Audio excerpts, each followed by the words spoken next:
कल की इसकी कैंडल इंडिकेट कर रही थी कि ये जाना नीचे नहीं जाता था, लेकिन गया पूरे सेक्टर के साथ, और कल 20 डेमा का लो था और आज 10 डेमा के ऊपर खुला और ट्रेवल करता हुआ डे हाई पर। शैल जी, स्क्रीन पर FMCG sector no doubt indices चाहे कुछ भी करें बाइंग अट्रैक्ट कर रहा है।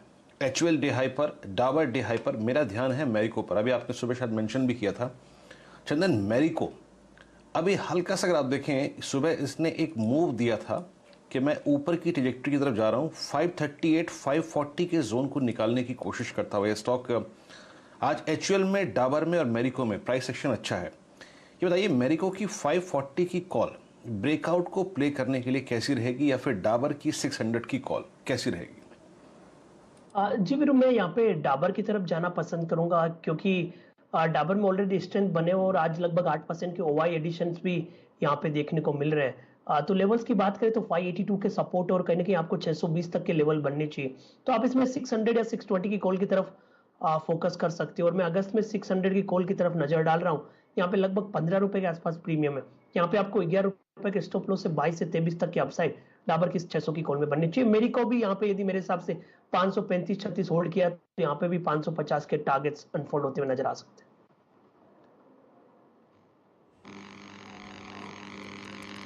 दोनों अच्छा करते हुए और आपकी स्क्रीन पर, और इस बीच अगर आप देखें एक वीक स्ट्रक्चर लेके आता हूँ मैं आपकी स्क्रीन पर, वो है एमएनएम फाइनेंस। भाई अर्निंग्स भी यहाँ पे बहुत ख़राब थी शैल जी। अब ये अर्निंग डे का जो क्लोज था उसको वॉलेट करके ट्रेड करता हुआ अब हमारे स्क्रीन पर दो लेवल काफ़ी महत्वपूर्ण हो जाएंगे, 144 कल का लो और अर्निंग्स डे का लो अगर आप देखें 142.68। सचिन, आपकी राय इस स्टॉक पे क्या राय देंगे? वीरू जी, एमएनएम फाइनेंशियल्स की हम बात कर रहे हैं, राइट? तो जी हाँ, जी हाँ, जी हाँ। स्ट्रक्चर तो काफी वीक रहा है। इनफैक्ट इसने एक काफी क्रिटिकल लेवल तोड़ा था अराउंड 153 के आसपास, एंड वहां से अगर हम मोमेंटम इंडिकेटर्स को भी देखें तो अभी भी वो नेगेटिव टेरिटरी में ही है।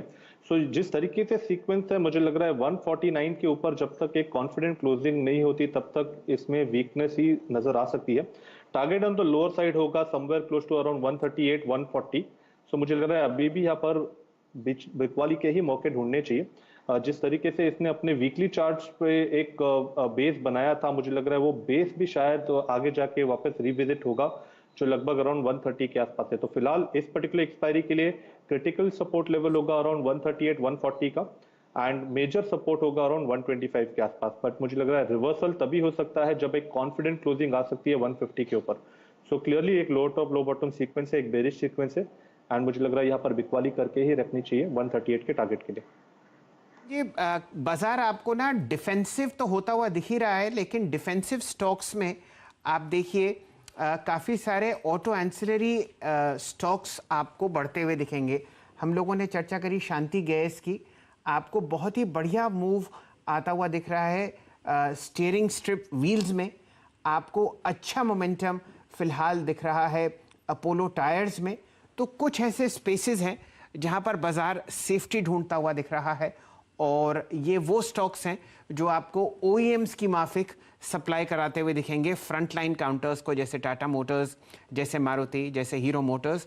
फ्रंटलाइन ऑटो स्पेस में बिकवाली है, लेकिन जो मूव आप एंसिलरीज में देख रहे हैं वो देखते ही बनता है। टाइटन दिन के उच्चतम लेवल पर आपको ट्रेड करता हुआ दिख रहा है। हिंदुस्तान यूनिलीवर में आप 2363 का प्राइस देख रहे हैं। तो डिफेंसिव के साथ साथ FMCG काउंटर्स भी चहकते हुए। वीरेन जी। जी हाँ, एफएमसीजी स्टॉक्स अगर आप देखें सारे चहकते हुए शैल जी आपके शब्दों में। डाबर डे हाई पर 590 590 पर। कोरोमंडल एक अच्छे अर्निंग्स थी इसकी, अर्निंग्स के बाद स्ट्रॉन्ग रिएक्शन था, लेकिन प्रॉफिट्स को इसने काफ़ी हद तक सरेंडर कर दिया अपने 2 दिन के और उस अर्निंग्स डे के दिन के हाई को। टाइटन को एक बार थोड़ा सा ट्रैक करवा लेते हैं। Since Manappuram was doing well, यहाँ पे अच्छा खासा मूव था। टाइटन कल के हाई को क्रॉस करता हुआ। चंदन, टाइटन को कैसे आप अप्रोच करेंगे? आपका प्रेफर्ड स्टॉक है, आप इसको बहुत बारीकी से देखते भी हैं, आंकते भी हैं, जानते भी हैं। टाइटन में कोई स्ट्रेंथ नजर आ रही है प्ले करने के लिए? बिल्कुल मेरे देखिए, कहीं ना कहीं जिस हिसाब से मन्नापुरम में बाइंग है, मुथूट में नीचे के लेवल से रिकवरी है और टाइटन भी स्ट्रेंथ बना रहा है। आप देखो कि टाइटन हमें 2-3 दिन पहले से समझ में आ रहा था, जब यहाँ पे डेली चार्ट पे लोअर टॉप लोअर बॉटम बन रहा था, और आज के मार्केट में भी टाइटन परफॉर्म कर रहा है और वीकली सेटअप जो बना है बिल्कुल इंडिकेशन है कि इसके न्यू हाइज यहाँ पे बनते हुए नजर आएंगे। तो मेरे हिसाब से टाइटन भले ही स्लो एंड स्टडी चल सकता है बाजार की बेरुखी के बावजूद, बट स्ट्रेंथ यहाँ पे बिल्कुल बनी हुई है। आपको यहाँ पे 1710 के आसपास का सपोर्ट रखना चाहिए, और अब की बार टाइटन 1792 के हाई निकालते हुए कहीं ना कहीं 1820 तक के लेवल बनेंगे। और फिर मेरे हिसाब से यहाँ पे ऑप्शन पे भी फोकस किया जा सकता है, क्योंकि यहाँ पे ऑप्शंस के भी अच्छे स्ट्रक्चर टाइटन में देखने को मिल रहे हैं। तो ऑप्शंस के साथ में यहाँ पे न्यू हाई के लिए आप इसमें फ्यूचर में भी ट्रेड कर सकते हैं। ऑप्शंस के साथ, फ्यूचर्स के साथ साथ ऑप्शंस में भी टाइटन को आप ट्रेड कर सकते हैं। आज निफ्टी एफएमसीजी की एक अच्छी प्रॉपर्टी है, निफ्टी एफएमसीजी नीचे से पलट गया, बहुत अच्छी तरीके से पलट गया, और ये पहली बार नहीं है कि ये इस लेवल से पलटा हो। पूरी जून की सीरीज में है, ये हमेशा 10 डे से पलट गया, और 20 डे से तो हमेशा पलटता है। ऐसे ही पलटा था 15 जुलाई को, ऐसे ही पलटा था 14 जुलाई को, और ये इसका फीचर रहा है, ये इसका एक प्रॉपर्टी रही है। मई सेकेंड हाफ में, जून एंटायर, जुलाई एंटायर के ये इस जोन से रिकवर हो जाता है। एचयूएल आपकी स्क्रीन पर अब समझ लीजिए कि 2362 कल के हाई को क्रॉस करता हुआ। सचिदानंद जी, आपकी राय एचयूएल पे क्या होगी? इस वक्त दो स्टॉक्स बजिंग स्टॉक्स हैं, गोदरेज सीपी और एचयूएल।